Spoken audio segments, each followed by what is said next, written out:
আপনি কি জানেন আপনার স্কিন যেমন ড্রাই হয়ে যায় তেমন জনিপথ কিন্তু ড্রাই হয়ে যেতে পারে। আজকে আমরা জানবো জনিপথ ড্রাইনেসের কি কারণে আপনার জনিপথটা ড্রাই হতে পারে। যেমন মাসিকটা যদি আপনার বন্ধ হয়ে যায়, যেটা বলে ডাক্তারি ভাষায় মেনোপজ, তখন আপনার মেয়েদের যে হরমোন ইস্ট্রোজেনটা কমে যেয়ে কিন্তু জনিপথটাকে ড্রাই করতে পারে।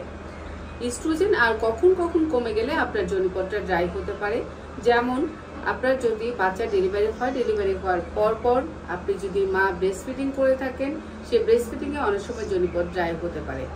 এছাড়া আপনি যদি কোনো ক্যান্সারের কেমোথেরাপিউটিক ড্রাগ নিয়ে থাকেন, আপনি যদি ইস্ট্রোজেন কমে যায় এমন ধরনের কোনো ড্রাগ নিয়ে থাকেন, আপনার যদি কোনো কারণে অনেক স্ট্রেস থাকে, অ্যাংজাইটি থাকে, কোনো ধরনের ডিপ্রেশন এবং অ্যান্টি ডিপ্রেশন কোনো ড্রাগ নেন, অ্যান্টি অ্যালার্জির কোনো ড্রাগ নিয়ে থাকেন, তার সাথে আপনি যদি অতিরিক্ত জনিপথটাকে আপনি ক্ষারযুক্ত সাবান দিয়ে বারবার পরিষ্কার করেন, তখনও কিন্তু আপনার জনিপথটা ড্রাই হয়ে যেতে পারে।